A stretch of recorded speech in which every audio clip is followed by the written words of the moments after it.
Right now, your brain is lying to you. Every decision you made today, what to eat, what to buy, who to trust, felt completely logical. It wasn't. Your brain is running on 200,000-year-old software, and it hasn't been updated since the Stone Age. These mental shortcuts, called cognitive biases, are not random. They are predictable, systematic, and they are controlling you right now. The core problem: System 1 versus System 2. In 2011, Nobel Prize-winning psychologist Daniel Kahneman published a book that changed how we understand the human mind.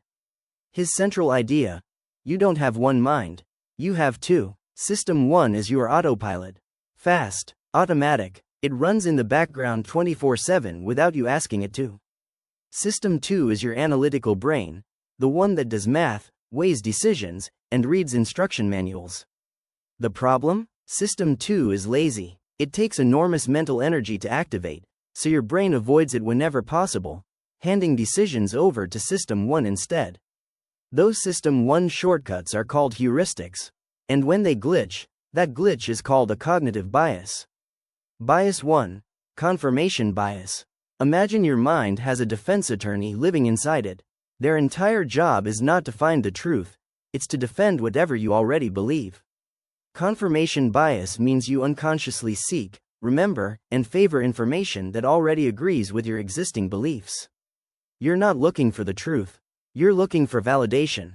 This is why two people can read the exact same news article and reach completely opposite conclusions. And it's why social media algorithms are so dangerously effective. They figured out your bias before you did. The defense attorney never rests. And unless you consciously summon the judge, your System 2, you'll never even notice the verdict was rigged. Bias 2. The anchoring effect. Here's a question: which is a better deal? A jacket that was $300, now marked down to $120? Or a jacket that was always just $120? The product is identical, the price is identical, but your brain reacts to them completely differently, because of the anchor. The anchoring effect is the tendency for the first number, or piece of information, you encounter to disproportionately influence every judgment that follows. In 1974, psychologists Amos Tversky and Daniel Kahneman proved this with one of the most elegant experiments in behavioral science.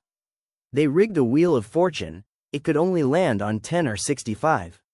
Then they asked participants, what percentage of the United Nations is made up of African nations? People who saw the wheel land on 65 gave estimates averaging 45%. Those who saw 10 averaged just 25%. A completely random, meaningless number, from a rigged wheel, had hijacked their judgment. This is why negotiators always make the first offer. This is why stores show you the original price before the discount. The anchor is the weapon, and you hand it to them willingly. Bias 3. The sunk cost fallacy. You've been sitting through a terrible movie for an hour. It's boring, you're not enjoying it, but you don't leave. Why? Because you already paid for the ticket. The sunk cost fallacy is when past investment, money, time, emotion, irrationally compels you to keep going, even when stopping is clearly the smarter move. You see it everywhere. Staying in a dead-end job because you've been there 6 years. Fixing a broken car that costs more to repair than it's worth. Staying in a relationship long past its expiry date. This is deeply connected to what Kahneman and Tversky called loss aversion, from their landmark 1979 prospect theory. Losing $100 hurts approximately twice as much as gaining $100 feels good. So when you've already invested time or money, your brain doesn't say, is this still worth it? It says, I cannot accept that loss. And that desperate avoidance of loss keeps you stuck in the bad movie, the bad job, the bad investment, long after the rational exit has passed. The takeaway: 3 debiasing questions. You can't eliminate these biases. They're wired into you, but you can learn to pause and ask 3 questions that force your System 2 to wake up. Question 1. Am I seeking evidence or seeking agreement? That's the antidote to confirmation bias. Notice whether you're trying to win or trying to learn. Question 2. What was the first number or piece of information I received, and is it still holding me captive? That kills the anchor. Question 3. If I were starting fresh today, with no prior investment, would I make this same choice?